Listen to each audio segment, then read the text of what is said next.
Seja o Senhor nosso Deus, eternamente, agora e sempre, pelos séculos dos séculos. Amém. O Evangelho de hoje conta-nos uma história que é curta, por isso mesmo, pouco extensa. Uma história bastante simples de alguém que o Evangelho apelida, que o Evangelho chama de rico, que tinha muitas colheitas, juntava muito trigo, muito grão de trigo, e as colheitas eram tão fartas, eram tão vastas, que ele diz: bem, não cabe tanta quantidade de grão nos celeiros que eu tenho, vou destruir estes, vou construir outros, bem, e vou alegrar-me, a minha alma vai se alegrar, vamos beber, cantar, vamos ficar todos nós, eu vou ficar muito feliz, minha alma também.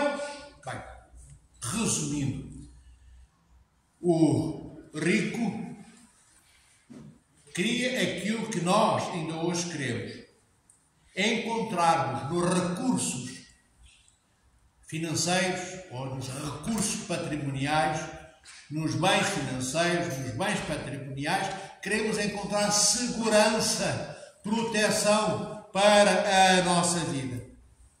E conseguimos, como o rico de hoje, na maioria das vezes, deixarmos que o termos amanhã mais do que hoje, e depois da amanhã mais do que amanhã, e daqui a um mês mais do que tive no mês passado, e daqui a 10 anos mais do que tinha hoje, deixamos-nos convencer por essa realidade, pensamos nós, sólida, mas que é mera ilusão. E no Evangelho de hoje, o Senhor diz-nos, bem, que a alma do rico é chamada, isto é, que o corpo foi para o cemitério e o Senhor chamou a alma. A alma, quando o Senhor chama a alma, significa que a morte nos tomou. O Senhor chama a alma, e a alma é, por natureza, da sua essência, mortal, porque ela foi criada, e a alma é imortal, não morre, por dom de Deus, por graça de Deus. E vai aguardar que o corpo seja ressuscitado. Então, quando o Senhor diz que a alma do rico é chamada, quer dizer que ele morreu, quer dizer que ele foi para o cemitério, alguém o pôs no túmulo, alguém o deixou entregue no lugar onde estão todos aqueles que o mundo diz que morrem e que nós dizemos que estão adormecidos, que é o que quer dizer cemitério, como já vos disse alguma vez. Então o rico buscava, como buscam os ricos deste mundo, e não só os ricos, nós também, aqueles que não somos ricos, tentamos ser ricos noutras coisas, pequeninas às vezes até, e irrisoriamente pequenas, mas que para nós são autênticos celeiros, como os do rico de hoje, porque estão cheios de algumas coisas poucas materiais, mas estão cheios e cheios estes celeiros da nossa ilusão, da vida que vivemos, da nossa arrogância, da nossa presporrência, que é a arrogância, a nossa vaidade. Esse é o nosso património. Tantas vezes nem é financeiro. Vejam, qual é o património de um pobre? Certamente não é financeiro. Se um pobre é pobre, é porque não tem bens materiais como o rico de hoje tinha, não é? Mas nós conseguimos, na nossa pobreza, sermos ricos na arrogância, ricos na maledicência. Isto é, quando dizemos mal do pai, da mãe, dos amigos, dos irmãos, das irmãs, nós somos ricos. Temos de ser ricos em alguma coisa, mesmo quando somos tão pobres de tanta outra coisa. E não estou a falar da pobreza apenas, dos bens materiais. Essa não é a pobreza maior. A pobreza maior é quando nós excluímos Deus da nossa vida. Aí é que nos tornamos verdadeiramente pobres. Quando Deus não faz parte da nossa vida. Não porque Deus não queira fazer parte dela, mas porque nós excluímos Deus. Excluímos Deus praticando atos que Cristo nunca praticou, vivendo de uma forma que nunca Cristo viveria se hoje, na sua natureza humana, o Verbo voltasse a estar humanamente na sua natureza de homem, como esteve com os apóstolos. Nós percorremos caminhos por onde Cristo nunca iria, nem nunca convidaria ninguém a que fosse. Um desses caminhos é o caminho que o rico de hoje do Evangelho escolheu. É encher muitos celeiros de muito trigo, tantas toneladas tinha de trigo que já não cabiam dentro dos celeiros que ele tinha. Vamos então, diz o rico de hoje do Evangelho, vou destruir os celeiros que eu tenho e criar os maiores, constituir os maiores. E não está dito, amadas irmãs e irmãos, no Evangelho de hoje, que este rico era mau, que era má pessoa. Não está dito que ele roubou. O Evangelho não diz que ele roubou para ter aquela fortuna toda. Não, ele trabalhou, mais talvez do que a maioria. E o mal não está no facto de o rico ser rico, como já vos disse tantas vezes. O Senhor não diz que é mau. O Senhor nosso Deus não diz no Evangelho de hoje que é mau ser-se rico. É mau ser-se rico como o rico de hoje é. É mau sermos ricos como hoje no mundo. E no mundo de todos os tempos e de todos os séculos passados, infelizmente nos que hemos vivido, e no século presente, século XXI. O que é mau é sermos ricos como somos hoje. Como o rico do Evangelho. E onde é que está esta nocividade, esta toxicidade na riqueza? É quando nós enriquecemos e nos vangloriamos nas riquezas que temos, buscando uma segurança eterna nelas, excluindo os outros da nossa mesa e da nossa generosidade. Não é mau sermos ricos se partilharmos com os outros uma parte da riqueza que temos. Nem a todos o Senhor pede para dar-nos tudo. No Evangelho há apenas uma parábola, não é a de hoje, em que Cristo pede ao jovem rico: vai, vende tudo o que tens e distribui isso aos pobres. Num outro Evangelho, não o de hoje. Mas o Senhor pede isso uma vez. A nós o Senhor não pede tanto, porque nós já temos tanta dificuldade em dar quase nada. Pensemos, queridos irmãos e irmãs, será que nós distribuímos, que nós partilhamos das riquezas que temos? Estou a chamar riquezas aos 4 quilos de açúcar que temos em casa. É uma riqueza. Há pessoas que não têm nenhum. Estou a chamar riqueza aos 10 quilos de massa que temos na prateleira, lá guardados, não sei onde, na nossa casa. Há quem tenha só meio quilo de massa, ou menos do que isso. Então, comparativamente com aqueles que têm menos do que nós somos sempre ricos em alguns bens materiais.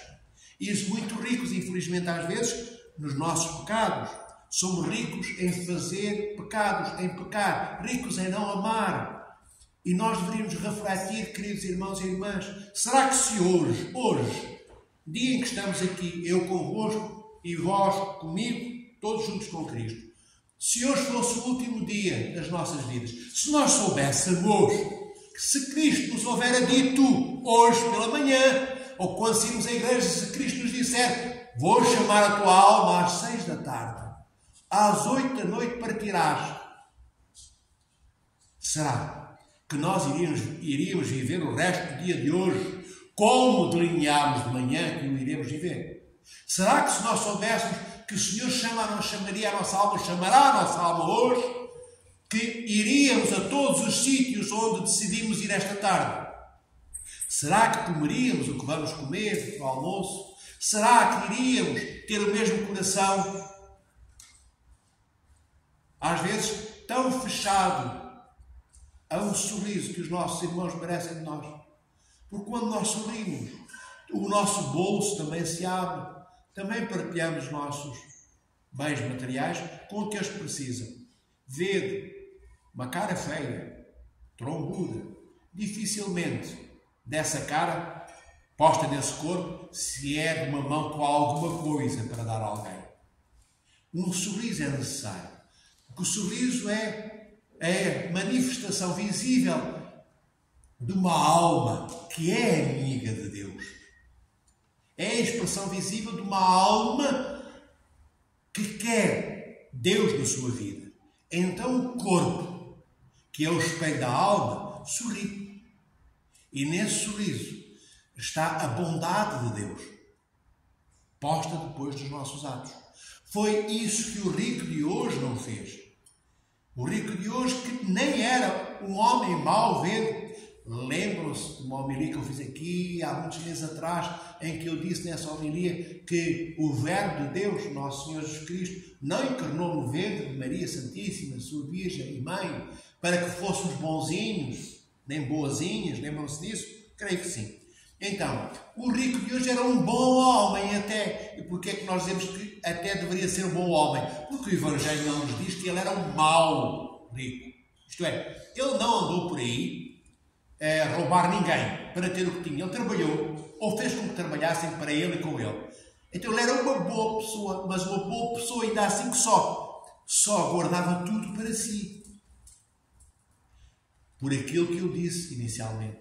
Porque o rico encontrava nas tantas e muitas toneladas de trigo uma segurança que lhe dava, uma garantia falsa, que lhe dava, enfim, essa hipotética, para ele não era hipotética, era garantida e certa, certeza de que ele iria viver muitos anos antes que a morte chegasse.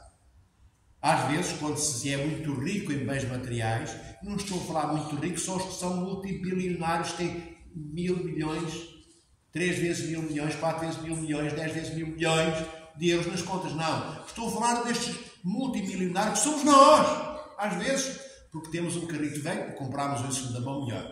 Porque temos uma casa, às vezes já nossa, ainda pequenina, mas é nossa, já a pagamos. E temos uma casita não sei onde, às vezes um barraco. Mas já somos ricos. Entendem? E já conseguimos ter comportamentos arrogantes como ricos têm. Este rico nem está dito que fosse profundamente arrogante, se calhar até era, não sabemos, isso não é completamente esclarecido do Evangelho. O que é esclarecido do Evangelho é que ele diz, agora, ele e a alma dele, agora vamos ser felizes, agora vamos alegrar-nos, agora vamos comer e agora vamos beber. Vede se estas palavras postas no Evangelho há 2000 anos não são as palavras de hoje. O que é que nós passamos a vida a fazer? A alegrar-nos, a comer e a beber. Em festa. Ver quantos estamos aqui hoje. No entanto, é o mês que antecede o nascimento do nosso Senhor Jesus Cristo. Devia estar a igreja com 150 pessoas aqui dentro, todos de lado, e mais 800 lá fora. E é isso que acontece, não é nem nesta, nem em nenhuma igreja. Porque uns de nós somos ricos na sonolência, como o rico de hoje. Ele é rico em trigo. Outros de nós, entre nós, somos ricos na sonolência e ficámos na cama e arranjámos uma justificação, porque está muito frio. No entanto, ninguém sai de casa nu. Nós temos roupa para vestir. Então, somos ricos no não empenhamento da nossa vontade. Outros até se levantaram, mas já começaram a andar pelos shoppings. Em vez de vir à igreja, encontrar-se com Cristo, na pessoa de cada uma das suas irmãs e irmãos, foram começar a olhar as vitrines. Só vão comprar prendas, se calhar, daqui a 3 semanas. Mas já começam a ver que é muito importante dar prendas àqueles que vão para o caixão. Vede, os que dão prendas são aqueles, dentre nós, que um dia iremos para o túmulo. E os que recebem são aqueles que vão para o túmulo. Todos nós iremos para o cemitério. Então, e só por causa disso vamos agora sentar-nos todos junto do cemitério, já que não vale a pena fazer mais nada. Segundo o que eu digo, dá a impressão que não vale a pena dar prendas, não vale a pena comer, não vale a pena trabalhar, não vale a pena ter casa, não vale a pena ter filhos, não vale a pena ter nada. Então vamos para o cemitério esperar a morte. Não é isso que ele disse. O mal está é não sabermos em cada momento o que é prioritário. Por exemplo, é prioritário ir ao cemitério, visitar os meus irmãos que lá estão, que morreram antes de mim, e certamente será prioritário ir para o cemitério se alguém me levar no dia em que eu morrer. Mas é prioritário ao longo da minha vida eu saber, esta manhã, onde é que eu devo estar.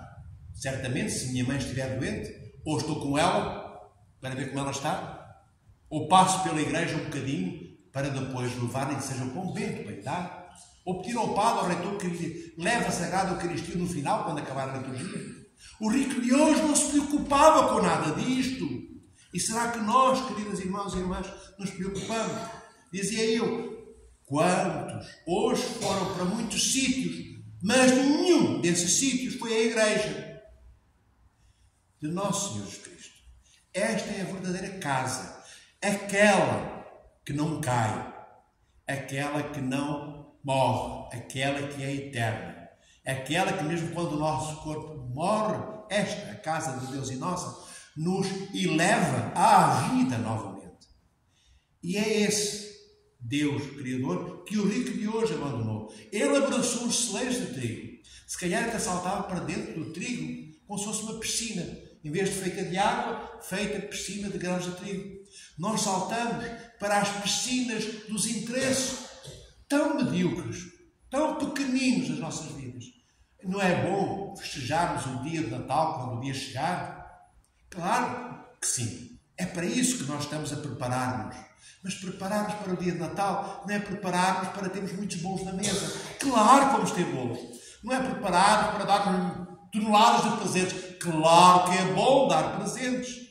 É bom recebê-los e é melhor dá-los. Mas isso não é errado. Não, comermos no dia de Natal, comermos até lá, não é errado. O que é errado é o exagero. O fazermos tudo fora de tempo. Fazemos tudo, atropelando as prioridades. Agora era tempo de estarmos na igreja, estamos lá no shopping. Quando deveríamos estar no shopping, estamos se calhar a dormir. Quando deveríamos estar a dormir, estamos a dizer mal de alguém. Então temos que reordenar a nossa vida, amados irmãos e irmãs.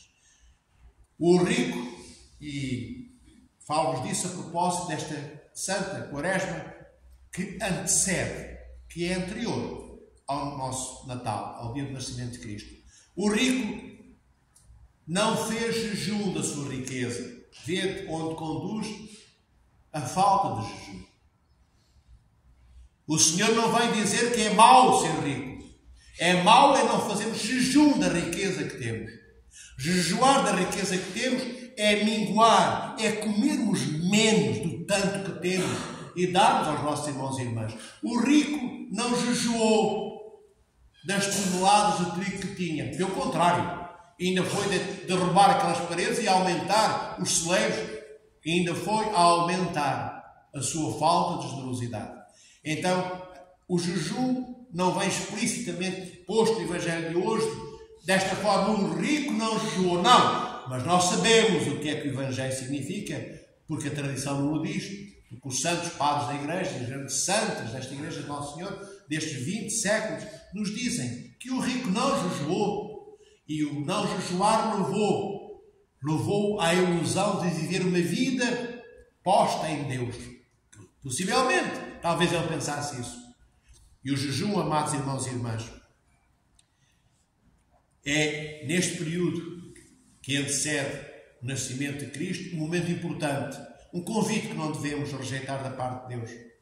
O Senhor Arcipreste Gabriel, o reitor desta igreja, vai colocar, se é que não colocou já, no final, antes de nos irmos embora, um documento assinado por mim sobre o que é o jejum da Quaresma. Isto é, que tipo de jejum a igreja chama a que façamos. O que é que devemos não comer, quando, em que dias. Então, para que nós saibamos, vai ficar ali afixado até ao dia de Natal. E aqueles que tiverem dúvidas, leiam. Se tiverem dúvidas mesmo depois de terem lido, falam com o reitor. O jejum, amados irmãos e irmãs, que este rico deveria ter feito, não era um jejum para agradar ao seu Criador, como nós hoje não jejuamos, para que Deus fique muito contente connosco. Da mesma forma que não rezamos, para que Deus se alegre com a oração que fazemos. Deus nem se alegra, nem se entristece. Ele é Deus. Não precisa do nosso jejum para nada, nem de nenhum ato que nós façamos para ser mais ou ser menos daquilo que Ele é. E isto é o que nos diz a tradição santa da Igreja, porque senão não seria o Senhor nosso Deus. Seria um semideus. Nós não compramos Deus porque passamos sede, jejuando a água, ou porque comemos menos. Deus não se compra com a nossa fome, nem com a nossa sede. Então o caminho não é por aí. O jejum é bom, não é para Deus, é para mim. É para mim que o faço. Porque humanamente, do ponto de vista fisiológico e biológico, quando eu jejuo, eu abdico das toxinas que estão cá a matar o meu corpo. Já não como carne, já não bebo os refrigerantes, já nem ingiro bebida alcoólica e outras coisas que eu deixo de comer, e ao longo de 40 dias de quaresma o meu corpo vai ficando mais leve, vai ficando com maior saúde, e isto meramente do ponto de vista biológico e fisiológico. Do ponto de vista da alma, quer a vida de Deus soprada nas narinas de Adão, cujas nariz chegou até ao dia de hoje, no nosso, e por isso sentimos a mesma vida que Adão sentia, renovada em Cristo. Então esta alma, que é a vida de Deus posta em nós, é renovada pelo jejum. A alma é limpa, é clareada, como um chão de uma casa que se lava das impurezas e da sujidade que nele encontramos antes de o lavarmos. O jejum é, a um tempo, a lavagem da alma, a desintoxicação do nosso corpo e uma forma de domarmos, ou como se doma um leão, a forma de pormos na ordem a nossa vontade. O jejum é também disciplina para aprendermos a empenhar a nossa vontade. Não como, não é porque me dizem para não comer, não como porque a igreja me pede e porque eu decidi com a igreja, aceitando o convite da igreja, não comer. E para isso eu tenho que empenhar a minha vontade. Porquê? Porque se não empenhar, não como agora, daqui a meia hora como 2 vezes. Como triplicado daqui a 2 horas ou 3. Então o jejum ajuda-me também a saber como, quando e onde devo empenhar a minha vontade, com que força, em que dimensão e para quê. Ver a importância do jejum, assim, em termos muito suaves e muito gerais. Não sejamos, queridos irmãos e irmãs, como o rico de hoje. Sejamos santos. Fiquemos com alguma coisa para nós, porque também temos que viver com dignidade. Mas lembremos-nos sempre do nosso Senhor Jesus Cristo e daqueles que o Senhor diz que são Cristos iguais a Ele, os nus deste mundo, os verdadeiramente pobres, e pobres de bens materiais e pobres no amor. Quantas pessoas não têm um abraço, um bom dia dado com carinho? Quantos não têm sequer a sombra de um ser humano, de uma pessoa que queira passar junto deles, só porque o mundo diz que são feios, ou que andam mal vestidos, ou que são velhinhos? Lembrai-vos de todos aqueles que são velhinhos e velhinhas, que já têm 80 e muitos, 90 anos. Talvez nós nunca cheguemos a ter a riqueza em anos que eles têm, posta nesses anos, o amor de Deus em cada ano que lhes dá. Lembremos desses que foram jovens no seu corpo e que eram cobiçados, e que eram supostamente amados, e que eram chamados, e que eram desejados nas festas, nas cantorias, nos comes e bebes, e hoje, só porque meu avô, minha avó, meu bisavô, minha bisavó têm 90 anos, eu telefono uma vez, 2 meses. Às vezes ainda vou todas as semanas, mas cumprindo uma formalidade, quase esperando outra vez, ainda não morreu, ainda lá tem que ir outra vez esta semana. Não confessamos isto a ninguém, não ousamos partilhá-lo, nem dizê-lo, mas quantas vezes o sentimento para com os velhinhos deste mundo, que são jovens diante de Deus, porque diante de Deus não há rugas que não apresentem um rosto sem elas no dia da ressurreição. Lembremos-nos dos nossos doentes, não só das prendas que vamos comprar para oferecer no Natal, mas também, não só das prendas, não estou a dizer para não comprarmos prendas, não só lembremos-nos das prendas, mas também dos doentes, daqueles que não têm a maior prenda de todas, que é terem saúde. Então, qual é a melhor prenda que nós podemos dar a quem está doente? É vir à igreja pedir a Cristo, que criou aquele que está doente, ou aquela, e a mim, que não estou doente, mas que sou irmão dos que estão, e venho pedir por aqueles que precisam do maior presente que alguém pode dar no Natal a alguém, que é a saúde que lhes falta. Peçamos a Deus, antes de passar pelas vitrines deste mundo, das lojas, ou depois de lá regressarmos, lembremos-nos daqueles cuja prenda maior não está no shopping, ainda que algumas bonitas lá estejam, que sejam dignas de oferecermos àqueles que nós precisam também. Mas a maior de todas é a saúde. O rico vede, quando ficou sem saúde, partiu.